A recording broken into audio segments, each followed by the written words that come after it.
दोस्तों, स्वागत है आपका आज के इस नए वीडियो में। हमारा आज का मोस्ट इंपॉर्टेंट वीडियो सल्तनत काल के ऊपर है, इसलिए वीडियो को बिना स्किप किए पूरा अवश्य देखिएगा। आज हम इस एक ही वीडियो में पूरा सल्तनत काल खत्म करने वाले हैं। साथ ही साथ वीडियो के अंत में एग्जाम्स में पूछे गए वेरी इंपॉर्टेंट क्वेश्चंस पर भी एक नज़र डालेंगे। मैं उम्मीद करता हूँ कि वीडियो को पूरा देखने के बाद आपका सल्तनत काल से रिलेटेड कोई भी क्वेश्चन शायद ही गलत हो। चलिए शुरू करते हैं। सल्तनत काल 1206 ईस्वी से 1526 ईस्वी तक दिल्ली पर 5 वंशों ने राज्य किया, जो निम्न है। पहला वंश गुलाम मामलुक वंश, दूसरा वंश खिलजी वंश, तीसरा वंश तुगलक वंश, चौथा वंश सैयद वंश, पांचवा वंश लोधी वंश।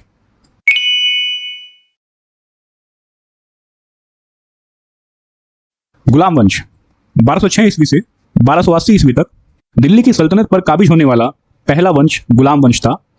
गुलाम वंश की स्थापना मोहम्मद गोरी के गुलाम कुतुबुद्दीन ऐबक ने की। यहाँ एक बात और जान लेते हैं, यह काफी इंपॉर्टेंट पॉइंट रहता है कि हबीबुल्लाह द्वारा भारत में आए तुर्कों को मामलुक गुलाम की संज्ञा दी गई है। चलिए आगे बढ़ते हैं। कुतुबुद्दीन ऐबक 1206 से 1210 ईस्वी तक। कुतुबुद्दीन ऐबक का राज्याभिषेक लाहौर में हुआ। बाद में कुतुबुद्दीन ऐबक ने दिल्ली को अपनी राजधानी बनाया तथा दिल्ली सल्तनत की स्थापना की। कुतुबुद्दीन की दानशीलता से प्रभावित होकर मिनहाज ने उसे लाख बख्श के नाम से पुकारा। ये सभी जो पॉइंट यहाँ पे बताए जा रहे हैं, ये काफी इंपॉर्टेंट पॉइंट हैं और एग्जाम्स में काफी बार पूछे जा चुके हैं। कुतुब मीनार का निर्माण कार्य प्रसिद्ध सूफी संत ख्वाजा कुतुबुद्दीन बख्तियार काकी की स्मृति में कुतुबुद्दीन ऐबक के द्वारा 1199 ईस्वी में शुरू कराया गया था।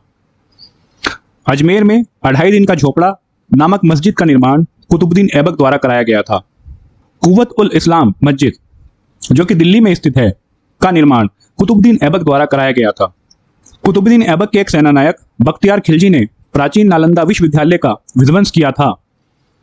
ऐबक की मृत्यु चोगान पोलो खेलते समय घोड़े से गिरकर हो गई। उसको लाहौर में दफन किया गया। मोहम्मद गोरी ने कुतुबुद्दीन ऐबक को मलिक की उपाधि से विभूषित किया। हसन निजामी एवं फके मुदबिर जैसे विद्वान कुतुबुद्दीन के दरबार के रत्न थे। इल्तुतमिश 1211 से 1236 ईस्वी तक। आराम शाह की हत्या कर इल्तुतमिश, जो कि कुतुबुद्दीन ऐबक का गुलाम एवं दामाद था, गद्दी पर बैठा। दिल्ली सल्तनत का वास्तविक संस्थापक इल्तुतमिश को ही माना जाता है। सर्वप्रथम इल्तुतमिश ने शुद्ध अरबी सिक्के, टंका चांदी एवं जीतल तांबा जारी किए। इल्तुतमिश ने भारत में इक्ता प्रणाली की शुरुआत की।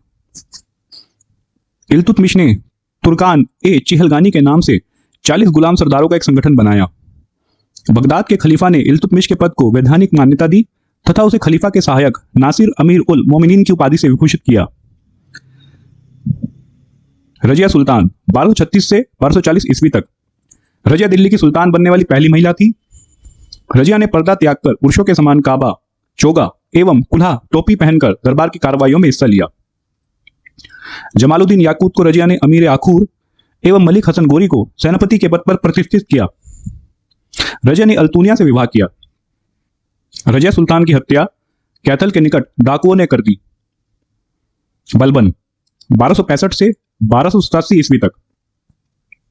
रजिया के बाद उसका भाई मुजुद्दीन बहराम शाह 1240 से 1242 ईस्वी तक गद्दी पर बैठा।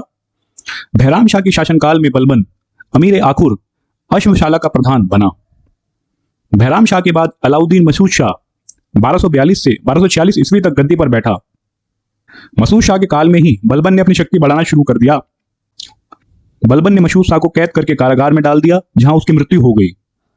मसूद शाह की मृत्यु के बाद नासिरुद्दीन महमूद 1246 से 1265 ईस्वी तक गद्दी पर बैठा। नासिरुद्दीन एक शांति प्रिय शासक था। वह खाली समय में कुरान की आयतों की नकल करता था। नासिरुद्दीन ने अपने शासन की बागडोर बलबन को सौंप दी और उसे उलूग खां की उपाधि प्रदान की। बलबन ने अपनी पुत्री की शादी नासिरुद्दीन महमूद से की। मिनहाज उस सिराज ने अपनी रचना तबकात ए नासिरी इसी नासिरुद्दीन को समर्पित की है। नासिरुद्दीन के समय में ही बलबन ने 1256 ईस्वी में मंगोल नेता हलाकू खां से समझौता करके पंजाब में शांति कायम की। इब्न बतूता की रचना रहेला के अनुसार बलबन ने नासिरुद्दीन महमूद की हत्या की और स्वयं गद्दी पर बैठा। बलबन स्वयं को फिरदौसी के शाहनामा में वर्णित अफरासियाब वन से संबंधित बताता था। 1265 ईस्वी में बलबन सुल्तान गयासुद्दीन के नाम से गद्दी पर बैठा। बलबन का शासनकाल 1265 से 1287 ईस्वी तक रहा। बलबन ने गद्दी पर बैठते ही सर्वप्रथम सुल्तान के पद की गरिमा कायम की और दिल्ली सल्तनत की सुरक्षा के प्रबंध किए। इल्तुतमिश ने जो चालीसा दल बनाया था उसे बलबन ने नष्ट कर दिया।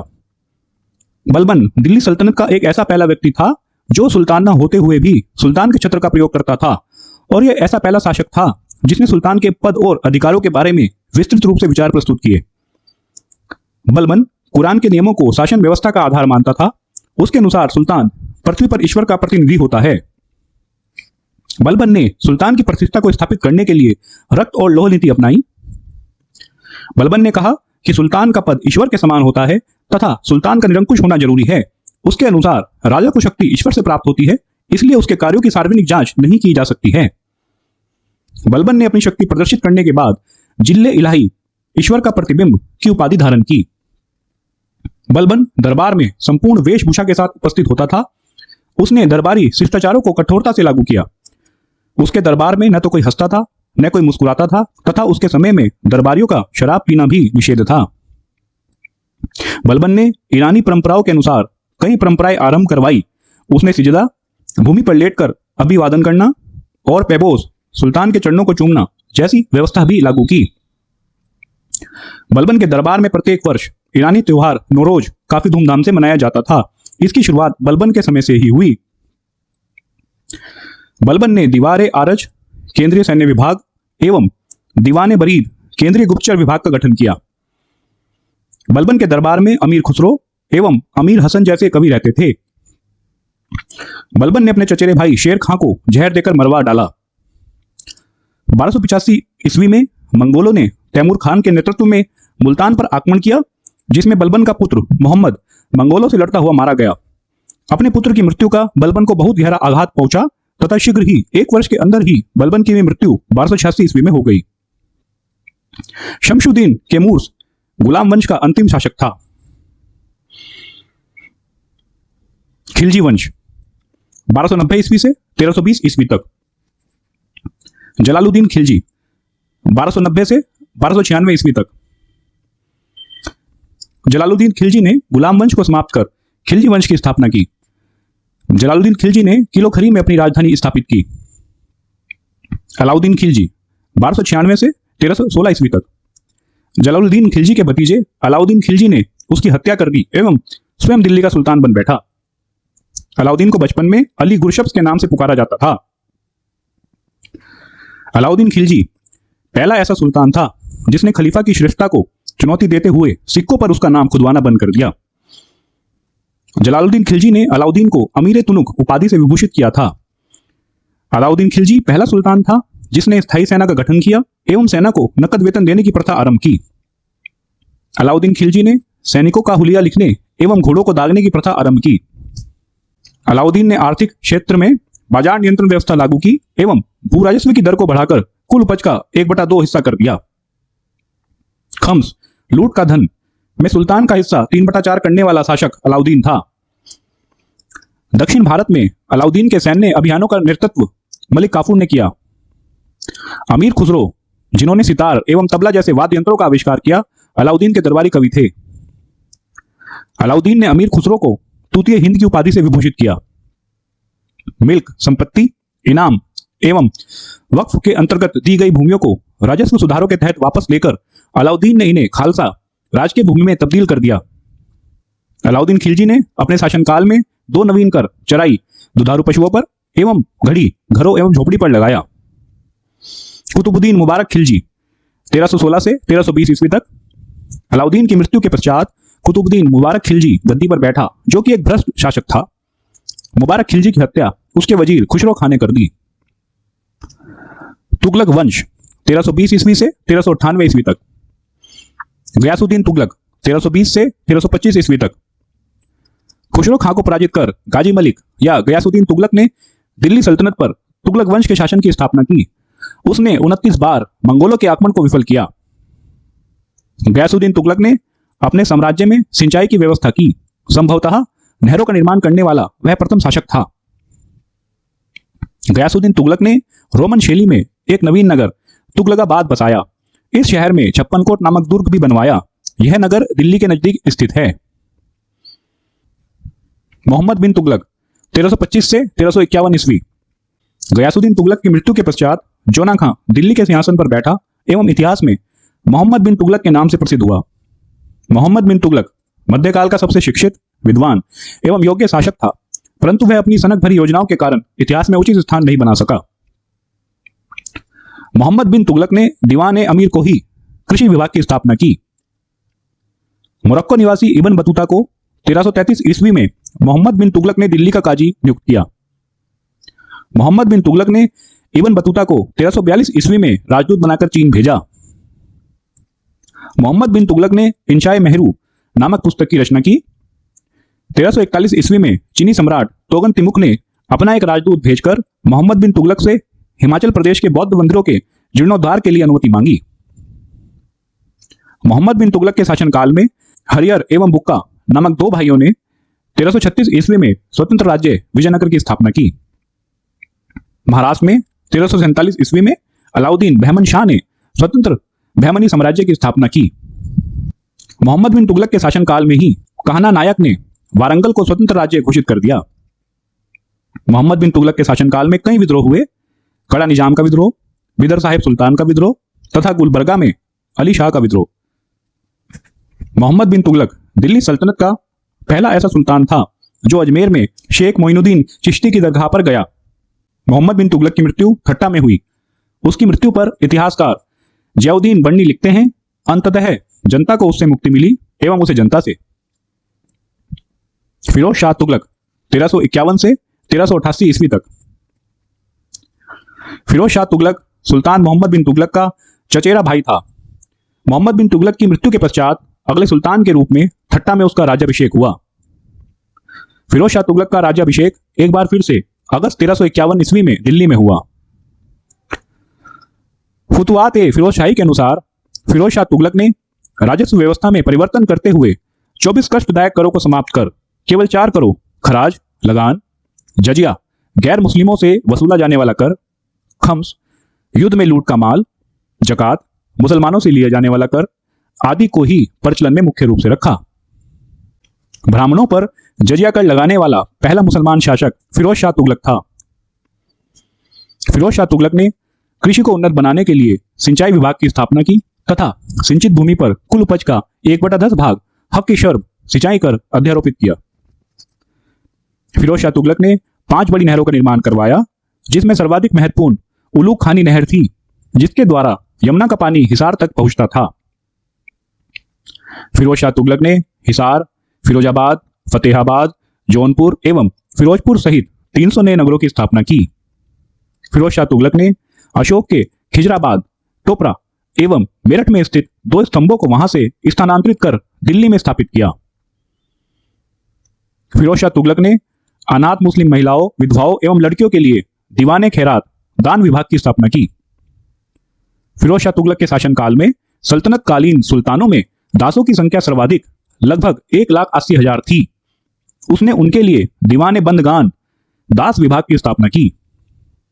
फिरोज शाह तुगलक ने दिल्ली के निकट दारुल सफा नामक एक खैराती अस्पताल खोला। फिरोज शाह तुगलक ने चांदी एवं तांबे के मिश्रण से शजगनी, अदा एवं बिक जैसे सिक्के चलाए। फिरोज शाह तुगलक ने अपनी आत्मकथा फतुआत ए फिरोज शाही के नाम से लिखी। फिरोज शाह तुगलक के दरबार में शम्स शिराज अफीक एवं जियाउद्दीन बन्नी जैसे विद्वानों को संरक्षण प्राप्त था। फिरोज शाह तुगलक ने ज्वालामुखी मंदिर के पुस्तकालय से लूटे गए 1300 ग्रंथों में से कुछ का फारसी अनुवाद दलायले फिरोज शाही के नाम से फारसी विद्वान आजुद्दीन खादिल खानी द्वारा करवाया। खाने जहां तेलंगानी के मकबरे की तुलना जेरूसलम स्थित उमर मस्जिद से की जाती है, उक्त मकबरे का निर्माण फिरोज शाह तुगलक के काल में ही हुआ। दिल्ली स्थित फिरोज शाह कोटला दुर्ग फिरोज शाह तुगलक द्वारा निर्मित करवाया गया। नासरुद्दीन महमूद शाह तुगलक 1399 से 1412 ईस्वी तक। नासरुद्दीन महमूद शाह तुगलक तुगलक वंश का अंतिम शासक था। इसी के शासनकाल में तैमूर लंग ने 1398 से 1399 ईस्वी के मध्य भारत पर आक्रमण किया। मलिक शर्शक ने नासरुद्दीन महमूद के शासनकाल में ही जौनपुर को एक स्वतंत्र राज्य घोषित कर दिया। सैयद वंश 1414 ईस्वी से 1451 ईस्वी तक। खिज्र खां 1414 से 1421 ईस्वी तक। तुगलक वंश के पश्चात दिल्ली पर सैयद वंश के शासन की स्थापना तैमूरलंग के सेनापति खिज्र खां ने की। सैयद वंश का शासनकाल 37 वर्षों तक रहा, जिसमें मुबारक शाह, मोहम्मद शाह एवं अलाउद्दीन शाह आलम जैसे शासकों ने राज किया। खिज्र खां ने रयत आला की उपाधि से ही स्वयं को संतुष्ट रखा। याह बिन अहमद सरहिंदी, जिन्होंने तारीख मुबारक शाही की रचना की, मुबारक शाह के दरबार में संरक्षण पाते थे। अलाउद्दीन शाह आलम 1443 से 1451 ईस्वी तक सैयद वंश का अंतिम शासक सुल्तान अलाउद्दीन शाह आलम था। लोधी वंश 1451 से 1526 ईस्वी तक, बहलोल लोधी 1451 से 1489 ईस्वी तक। दिल्ली सल्तनत पर प्रथम अफगान वंश की स्थापना का श्रेय बहलोल लोधी को जाता है। उसने लोधी वंश की स्थापना की। बहलोल लोधी ने शाह गाजी की उपाधि धारण की तथा बहलोल सिक्कों का प्रचलन करवाया। सिकंदर लोधी 1489 से 1517 ईस्वी तक। लोधी वंश के शासक सुल्तान सिकंदर लोधी ने आगरा शहर का निर्माण करवाया तथा यहां अपनी राजधानी स्थापित की। सिकंदर लोधी ने भूमि की माप के लिए गज सिकंदरी का प्रचलन किया। सिकंदर लोधी ने गुलरुखी नाम से फारसी भाषा में कविताओं की रचना की। उसके आदेश पर आयुर्वेदिक ग्रंथ का फारसी में फरहंगे सिकंदरी नाम से अनुवाद हुआ। सिकंदर लोधी ने मुसलमान महिलाओं के पीरों एवं संतों की मजार पर जाने तथा मुसलमानों द्वारा ताजिया निकालने को प्रतिबंधित कर दिया। सिकंदर लोधी के शासनकाल में गान विधा के एक प्रसिद्ध ग्रंथ लज्जते सिकंदर शाही की रचना हुई। सिकंदर लोधी के वजीर ने 1500 ईस्वी में मोठ मस्जिद का निर्माण कराया। सिकंदर लोधी के पश्चात इब्राहिम लोधी शासक बना, जो कि दिल्ली सल्तनत का आखिरी शासक था। इब्राहिम लोधी 1517 से 1526 ईस्वी तक। इब्राहिम लोधी के दरबार में मजखाने अफगाना के रचनाकार अहमद यादगार को संरक्षण प्राप्त था। इब्राहिम लोधी ने भवन निर्माण में दोहरे गुंबदों एवं खपरेलों के इस्तेमाल की शुरुआत की। फरगना के जहीरुद्दीन मोहम्मद बाबर ने 21 अप्रैल 1526 ईस्वी को पानीपत के प्रथम युद्ध में इब्राहिम लोधी को हराकर दिल्ली पर से लोधी वंश के शासन का अंत कर दिया।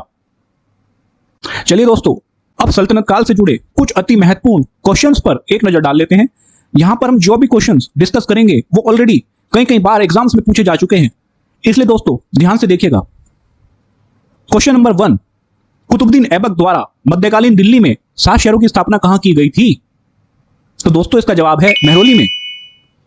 नेक्स्ट क्वेश्चन, सुल्तानों में से किसने सर्वप्रथम अपनी राजधानी दिल्ली स्थानांतरित की थी? तो दोस्तों इसका जवाब है इल्तुतमिश ने। नेक्स्ट क्वेश्चन, नियमित मुद्रा जारी करने वाला और दिल्ली को अपने साम्राज्य की राजधानी घोषित करने वाला दिल्ली का प्रथम सुल्तान कौन था? इसका जवाब है इल्तुतमिश। नेक्स्ट क्वेश्चन, 175 ग्रेन के चांदी के टंका चलाने वाला दिल्ली का प्रथम सुल्तान कौन था? तो दोस्तों इसका जवाब है इल्तुतमिश। नेक्स्ट क्वेश्चन, टंकों पर टकसाल का नाम अंकित कराने की प्रथा किस सुल्तान ने प्रारंभ की थी? तो दोस्तों इसका जवाब है इल्तुतमिश ने। नेक्स्ट क्वेश्चन, किस मध्यकालीन शासक ने भारत में सर्वप्रथम इक्ता प्रणाली को लागू किया था? तो दोस्तों इसका जवाब है इल्तुतमिश ने। नेक्स्ट क्वेश्चन, दिल्ली में मदरसाए मुइज नामक मदरसे की स्थापना किसने की थी? तो दोस्तों इसका जवाब है इल्तुतमिश ने। नेक्स्ट क्वेश्चन, इल्तुतमिश ने बिहार में अपना प्रथम सूबेदार किसको नियुक्त किया था? जवाब है मलिक जानी को। नेक्स्ट क्वेश्चन, किस सुल्तान ने ईरान की राजतंत्रीय परंपराओं को ग्रहण किया तथा उन्हें भारतीय वातावरण में समन्वित किया? इसका जवाब है इल्तुतमिश ने। नेक्स्ट क्वेश्चन, किस सुल्तान ने खलीफा से खिलत प्राप्त किया? इसका जवाब है सुल्तान इल्तुतमिश ने। नेक्स्ट क्वेश्चन, वह प्रथम सुल्तान जिसने दोआब की आर्थिक क्षमता को समझा कौन था? इसका जवाब है इल्तुतमिश। नेक्स्ट क्वेश्चन, दिल्ली का कौन सा सुल्तान मंगोल नेता चंगेज खां का समकालीन था? इसका जवाब है इल्तुतमिश। नेक्स्ट क्वेश्चन, चंगेज खां के नेतृत्व में मंगोलों ने किसके समय में आक्रमण किया था? तो दोस्तों इसका जवाब है इल्तुतमिश के समय। नेक्स्ट क्वेश्चन, निजामुद्दीन जुनैदी किसका वजीर था? इसका जवाब है इल्तुतमिश का। नेक्स्ट क्वेश्चन, गुलाम का गुलाम किसे कहा गया था? इसका जवाब है इल्तुतमिश को। नेक्स्ट क्वेश्चन, प्रथम इलबारी शासक कौन था? इसका जवाब है इल्तुतमिश। नेक्स्ट क्वेश्चन, कुतुब मीनार का निर्माण किस शासक ने पूरा कराया था? इसका जवाब है इल्तुतमिश ने। नेक्स्ट क्वेश्चन, मिनहाज उस सिराज किन शासकों का समकालीन था? इसका जवाब है दास वंशीय शासकों का। नेक्स्ट क्वेश्चन, किस विश्व विरासत स्थल में इल्तुतमिश की कब्र है? इसका जवाब है कुतुब मीनार में। नेक्स्ट क्वेश्चन, किस सुल्तान ने स्वयं को नाइबे खुदाई कहा? इसका जवाब है बलबन ने। नेक्स्ट क्वेश्चन, किस इमारत में ट्रू आर्क पाई गई है? इसका जवाब है सुल्तान बलबन का मकबरा।